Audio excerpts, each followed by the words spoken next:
absolute jaw-dropper late this afternoon, a report from the New York Times.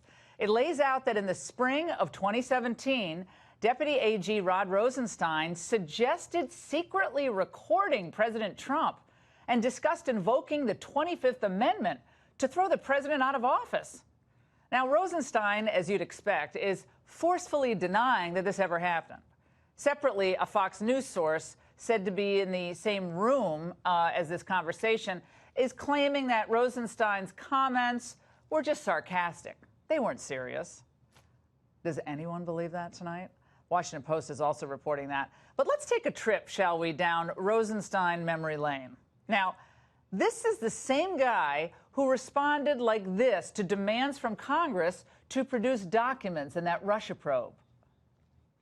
The Department of Justice is not going to be extorted. We're going to do what's required by the rule of law. Oh, so congressional oversight and demands for accountability and transparency are extortion? That somehow runs counter to the rule of law? Got it, Rod. Well, his apparent contempt for oversight and lawmakers doesn't stop there. Here he is in front of the House Judiciary Committee just a few months ago. I am the Deputy Attorney General of the United States. Okay? I'm not the person doing the redacting. I'm responsible for responding to your concerns as I have. Did you read the FISA application before you signed it? I'm not going to comment about any FISA application. So you won't say to this committee whether or not you even read the document you signed that authorized spying on people associated with the Trump campaign? Well, I love the trailing off there. It's perfect for a Friday night. And let's not forget that Rosenstein even threatened to subpoena emails, phone records, and other documents from lawmakers and staff on the House Intel Committee, and he did that earlier this year. Now, let's be clear. If the New York Times reporting is accurate, the president tonight should seriously consider whether Rod Rosenstein should remain on the job. The White House should be devoting every resource it can to determining the veracity of this report. We just cannot have this plotting at the highest levels of the Justice Department against the chief executive of this executive branch. Joining us now for reaction is former Trump campaign manager Corey Lewandowski, Lee Smith from Real Clear Investigations, and former U.S. Attorney Kendall Coffey. Let's go right to you, Lee. You have been covering Rod Rosenstein for, I guess a year and a half now, since he initially got this job as Deputy Attorney General. Tonight, I just want to play for you. This is a short montage of a variety of pundits claiming, per the Washington Post, that this conversation about wearing a wire, getting other people to wear a wire, this is all just a joke. Let's watch. If the words were said, it seems more likely they were said in some sort of sarcastic or exasperated way, rather than as a serious plan to actually wire up and go in and do this. This does not give any grounds, and I really mean this, any grounds at all in terms of any action of Rosenstein that justifies firing him. It makes sense to me that maybe he could have made a crack about this. Lee. Yeah, I mean, I think it's important to see the Rosenstein story, the story about Rosenstein in the Times and in the Post. These are both part of the declassification issue. They need to be seen in the context of a week's How so? worth of... Explain that. Okay, we've seen since Monday when the president said he was going to declassify documents. Over the last week, the New York Times, ABC News, a number of publications have had stories trying to block the declassification. They've been sourced to former and current U.S. officials. I see this as part of the same thing. The Times story is apparently sourced to Andy McCabe. He says he didn't talk. He said his people are saying they didn't talk to the Times on that. The lawyer statement looks to me like a non-denial denial on Twitter. I think what it looks like is that McCabe or someone close to McCabe is threatening Rosenstein, saying, hey, I've got a lot of dirty stuff on you as well. If these things aren't declassified, you're going down with me. Unbeknownst to Andrew McCabe, it appears, according to my sources, that sometime between last night and this morning, Rod Rosenstein went in and talked to President Trump and convinced him to hold off on declassifying the documents, kick them instead over to the Inspector General. What is that going to do? The Inspector General, how does that help the president? Exactly. It does not help the president. The purpose was to delay. But it was Rosenstein, apparently, who convinced Trump to do it. unbeknownst to McCabe, the wrathful McCabe had no idea. Presumably, the Times story was in the works for several days. The story drops a couple of hours after Trump tweets that the documents are going to go to the IG, and you can imagine Rosenstein's horror. McCabe has blown this beautiful plan I had to get us both in the clear. I think that's what happened. Rosenstein's effort to cover up, again, the Post story appears sourced to him, and the idea is we have to cover this up. I was telling a joke. Of course I wouldn't do such a thing. Andy McCabe didn't get my joke. This is what I understand. All if right. it's a joke, he and Corey, you can chime in here. He must have a really lame sense of humor, because here's a joke isn't, hey, let's wear a wire. I'll wear a wire. Or someone else, one of you can, and then we'll get someone to invoke the 25th Amendment. Maybe I can get Sessions. How is that funny? There's no tee-hee, giggle in any of that. Corey, I think he's right. I think Lee is right. This is all about the declassification. Trump backtracked for some reason, and I think that was a big gift to Rosenstein, because he's worried about that FISA application and the fact that exculpatory information was not put in that FISA application to monitor Carter Page. Corey. Well, you're exactly right, and everybody has to remember that that was the third renewal of the application. There were 4 actual applications. The first application was denied by the FISA court. Rod Rosenstein signed this, and when the president made the announcement that he was going to declassify Bruce Orr's 302s, that was going to reveal that Nellie Orr, Bruce's wife, was talking to Christopher Steele, that the Justice Department knew about this, and that I'm sure Rod Rosenstein at the Justice Department was aware of what Bruce Orr was doing because he was his supervisor at some level. That all would have come out very clearly. And he was so afraid that that declassification was going to expose him for what he is, which is part of the deep state. This collusion never existed. It's been a fake dossier from the beginning. And look, we've done extensive research on this now. We've seen what Rod Rosenstein's really about. Whether it's Rod Rosenstein, he covered up for Peter Schrock, for Lisa Page, for Andy McCabe, for Jim Comey. He's also the individual, and you remember this, who recommended Bob Mueller become the head of the FBI when Jim Comey was fired. And then the next day, he personally appointed Bob Mueller as a special counsel to investigate this president. Tonight, the president briefly referenced this issue with the secret recording. Let's watch. We have great people in the Department of Justice. We have great people. These are people, I really believe, you take a poll, I got to be at 95%. But you had some real bad ones. You've seen what's happened at the FBI. They're all gone. But there's a lingering stench, and we're going to get rid of that, too. Kendall, lingering stench. Your thoughts there? Who is he referring to? Pray tell.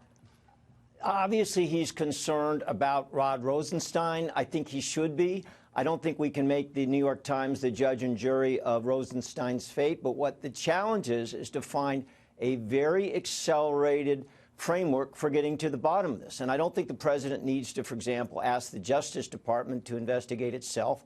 I think he has the power and perhaps should go ahead and put together an investigative mechanism, perhaps relying in part on the White House counsel's office, so that they can get access, redacted, blacked out in certain places or not, to whatever these McCabe memos are, and at some point to bring Rod Rosenstein into the office, look him in the eye, as the president has famously done, a lot of hired and fired people, looked in the eye, and see if he can get an adequate explanation for this. Because if it's true, if the way it's being presented in the New York Times is true, it's something very, very troubling that can't be continuing. Well, apparently, according to the report, I'm going to read some of it. I think it's important that I read some of the New York Times reporting. But apparently, the gist of it is Rosenstein was really ticked off that even though he wrote that memo, justifying the firing of Comey, giving a justification for the firing of Comey, he was mad that then the president relied on it when he was asked about it. So he both wrote it, I guess that's a suggestion of the president, or the request of the president, then he was mad that the president relied on it, and that just torqued him off to no end. This is the New York Times reporting. I want all three of you to listen to this. Rosenstein raised the idea of wearing a recording device, or wire, as he put it, to secretly tape the president when he visited the White House. One participant asked whether Rosenstein was serious, and he replied animatedly that he was. Now, it goes on to say, it is not clear how determined he was about seeing them through, though he did tell McCabe that he might be able to persuade Attorney General Jeff Sessions and John Kelly, this is about the 25th Amendment, then Secretary of Homeland Security and now the White House Chief of Staff, to mount an effort to invoke the 25th. And third point, according to others who described his comments, Rosenstein not only confirmed that he was serious about the idea, but also followed up by suggesting that other FBI officials who were interviewing to be the Bureau's director could also secretly record Trump. This was around the time, of course, where after he fired Comey, he was looking at Ray. Rosenstein's name had been raised for this, and a few others, including a former Obama person. But he wanted, according to this report, and there's no humor in this, so that when he says it's humor, it's ridiculous. I'm sorry, this is the woman's intuition, but it's ridiculous. No humor in this. Now, Lee, I want to play this for you because the Democrats tonight are saying this is just the pretext Trump needs to fire Rosenstein. This is what Leon Panetta said tonight. He's got to think very carefully about the implications of taking action here, because if he does this, it raises concerns about the Mueller investigation. It raises concerns about the possibility of obstruction. Okay. Why would it be obstruction of justice? The Mueller investigation goes on. I mean, I think the whole thing has it exactly opposite. I mean, it was Rosenstein who appointed him. I think the interesting thing and revelatory thing about these two stories is it exposes a lot of people, a lot of wrongdoers at the FBI and DOJ. They're turning on each other like rats.